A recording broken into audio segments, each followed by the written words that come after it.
자, 여러분 반갑습니다. 편경장입니다. 일단 오늘 시작하기에 앞서 나무를 보기 전에 숲을 먼저 보도록 하겠습니다. 제 영상을 보시는 분들은 주로 업비트와 빗썸을 이용하실 거고, 지금의 거래 대금이 얼마나 올라오고 있는지 눈에 보이실 거예요. 그래서 이슈 하나만 터지면 1조, 2조 이렇게 금방 채워지는 걸 볼 수 있고, 슬금슬금 준비하는 코인들도 거래 대금이 5천억쯤은 금방 채워지는 걸 볼 수 있죠. 그리고 이러한 장 상태에 따라서 코인들이 계속 손바뀜을 하면서 2, 3일에 한 번씩 반등이 진행되고 있습니다. 제가 이거는 거래 대금이 높아지고 있다라는 걸 말씀드리고 싶은 거고, 여기 보시면은 K뱅크 계좌 수가 320만 개를 돌파했다고 나옵니다. 이건 메이저 은행인 신한은행의 15%밖에 안 되지만, 이 업비트와 제휴하고 있는 K뱅크가 얼마나 빠르게 신규 계좌 발급이 채워지고 있는지 알 수 있는 대목이고, 그리고 여기에 더해서 구글 플레이 스토어를 켜보시면 인기 차트 들어가 보시면 1위가 업비트인 걸 보실 수 있고요. 그리고 여러분들이 쓰시는 카카오톡 키셔서 친구 이름 검색하는 곳 눌러보시면 얼마나 빠른 속도로 친구 수가 늘고 있는지 보이실 겁니다.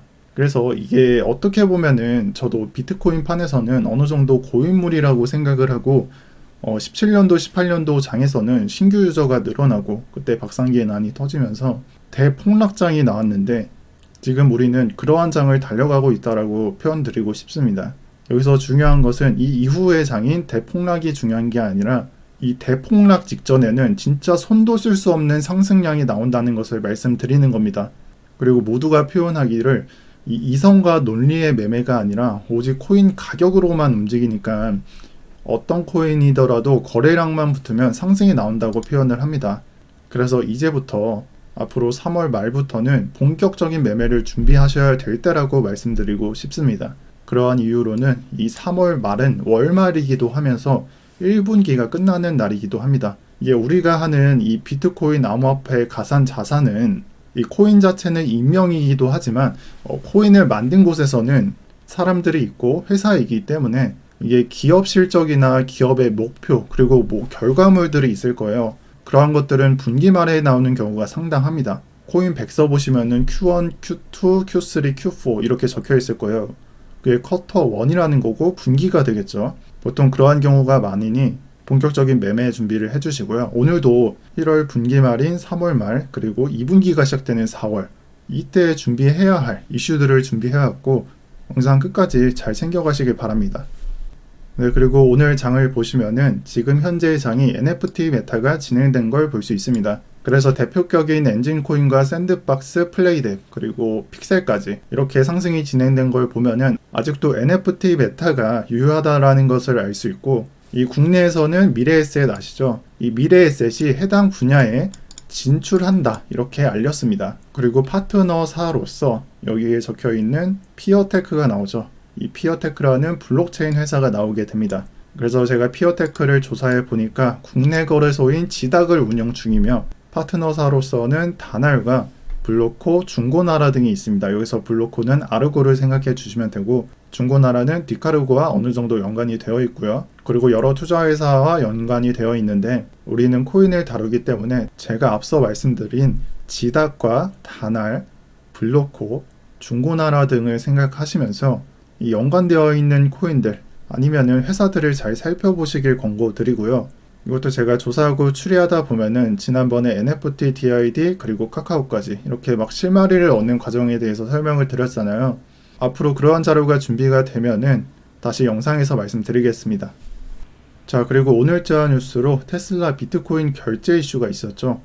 근데 제가 생각했을 때는 그 테슬라 비트코인 결제 이슈가 중요한 게 아니라, 이 결제받은 비트코인에 대해서 우리는 피앗 커런시인 이 법정화폐를 컨버티드 하지 않겠다. 그러니까 비트코인으로 법정화폐를 바꾸지 않겠다라는 것을 말합니다. 저는 이게 중요하다라고 말씀드리고 싶습니다. 그 이유가, 잘 생각을 해보세요. 이 작년 3월에 바이러스 이슈가 터지고 우리나라 증시가 무너지면서 증시 쪽에서 공매도를 금지시켰습니다. 그리고 장이 어떻게 됐었죠? 이게 주식장에서는 매수 매도는 할 수 있지만 숏배팅이 불가능해지니까 말도 안 되는 상승량이 나왔습니다.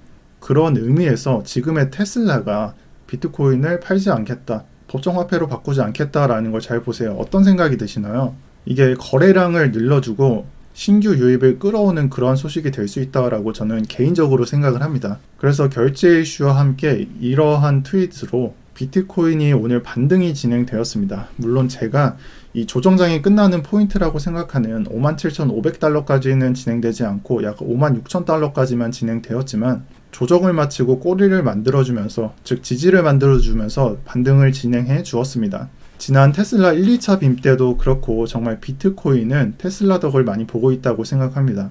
그래서 비트코인 장기 투자자분들은 이러한 이슈로 인해서 늘어나는 매수세를 생각하면서 장기적인 매매를 잘 진행하시길 바라겠습니다. 자, 그리고 세타 토큰 메인넷 3.0 업데이트부터 보도록 하겠습니다. 이게 4월에 예정되어 있으며 한 달 뒤에 예정되어 있고 기간이 많이 남았지만 이제 본격적인 메인넷 전인 2주 전부터 준비해야 한다라고 저는 생각을 하고요. 즉 지금 시점에서부터 준비해야 되는 이슈라고 생각을 합니다. 여기에서는 발전된 네트워크 이코노믹스라고 나오고 있죠. 이건 제가 내용을 전체적으로 다 읽어보니까 수수료를 줄이는 게 이번 업데이트의 목적이라고 생각이 들고요. 여기서 수수료라고 하는 것은 세타 퓨엘이 되겠습니다. 이더리움의 수수료가 가스로 표현되는 걸 생각하시면 됩니다. 그래서 세타 토큰의 수수료는 세타 퓨엘이다 라고 생각을 하시고요.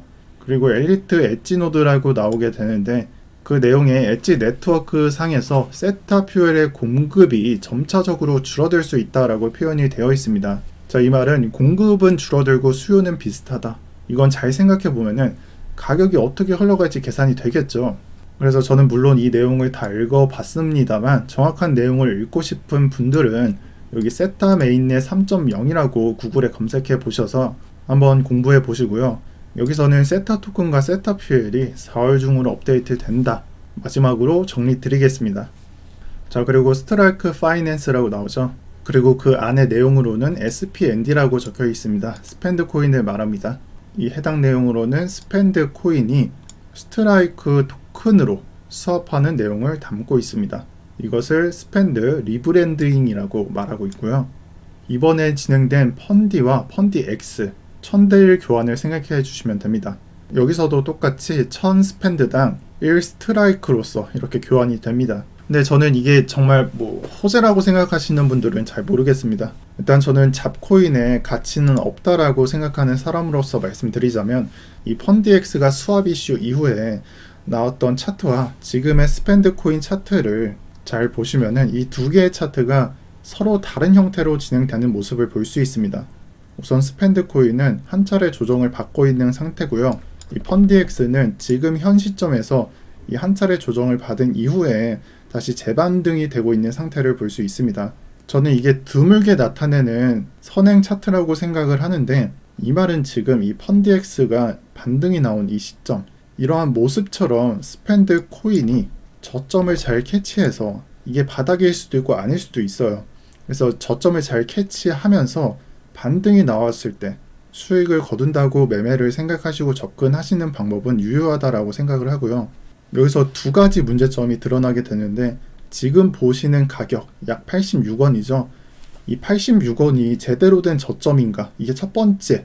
두 번째는 과연 이 스펜드 코인이 이 펀디 X처럼 이슈거리를 몰 수 있는지, 이 해외 세력들이 자금을 넣고 움직일 만한 이슈가 될 수 있는지, 그게 좀 고민이 됩니다. 지금도 호가창이 그렇게 크게 움직이고 있지 않죠. 그래서 스펜드 코인 차트에 접근을 하실 때 바닥이라고 생각되는 부분에서 약반등이 진행된 시점부터, 그리고 가장 중요하게 생각하는 양봉으로서 꼬리가 위로 달리는 그 양봉 이후에 진입하시면 좋겠다라고 표현을 드리겠습니다. 참고로 리브랜딩은 3월 말에 예정되어 있습니다. 일주일 남았고요. 잘 참고하셔서 매매하시길 바라겠습니다. 자, 그래서 오늘까지 업비트에서 일어나는 일들을 영상으로서 많이 정리를 드렸습니다. 아직 안 보신 분들은 지난 영상 한 5개, 시간 없으시면 2-3개까지 한번 보시길 권장드리고요. 제가 매일 4개씩 정리 드렸으니까 앞으로 있을 공시에 대해서는 꽤나 많을 거로 예상하고, 제가 지나간 소식들을 전달드리는 편이 아니니 앞으로 일정을 잘 생각해 보시고 매매를 어떻게 진행하실지 한번 구상해 볼 시간이라고 생각을 합니다. 정말 어려우실 수도 있는데 제가 감히 한 말씀만 드리자면, 만약 1번부터 9번까지의 코인이 있다고 가정을 할 때 오늘 만약에 1번부터 3번의 코인이 상승이 진행되면은 내일은 3번, 4번, 5번, 6번이 진행되고 그리고 그 다음에는 6번, 7번, 8번, 9번의 코인이 상승을 합니다. 이 어느 정도 턴제라는 말이 되겠죠. 정말 말도 안 되는 소리를 하고 있다라고 생각을 저도 하고 있는데 장을 관찰해 보니까 이 말도 안 되는 상황이 직접적으로 벌어지고 있습니다.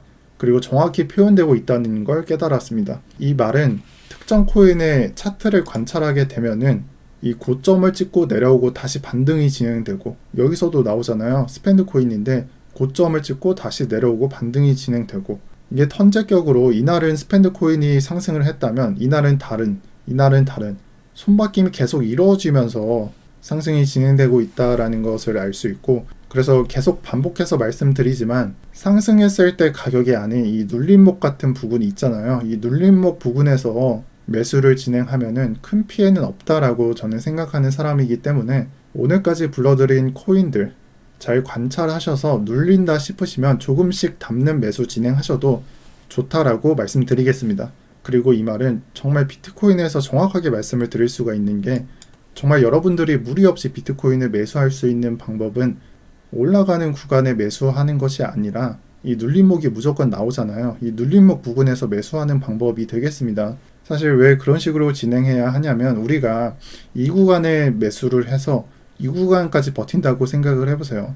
약 20% 하락이 발생했잖아요. 근데 우리가 좀 잘못 사서 이 구간에 매수를 했다면 그다지 하락량은 이 구간에 비해서 크지가 않습니다. 그래서 버틸 수가 있겠죠.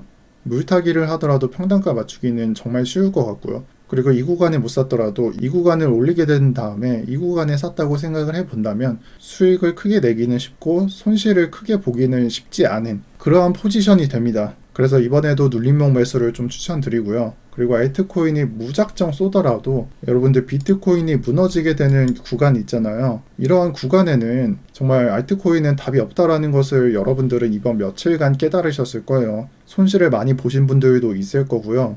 장에 대해서 정말 사기라고 생각을 할 수도 있는 장이 될 수도 있습니다. 그래서 비트코인의 가격 움직임이 저는 가장 중요하다라고 생각을 하고 그런 의미에서 비트코인 프리미엄 시황을 듣고 싶으신 분들은 평균정방에 매일같이 시황을 올려드리니 확인이라도 하시라고 마지막으로 말씀드리겠습니다. 오늘도 시청 감사드리며 이상 평경장이었습니다. 감사합니다.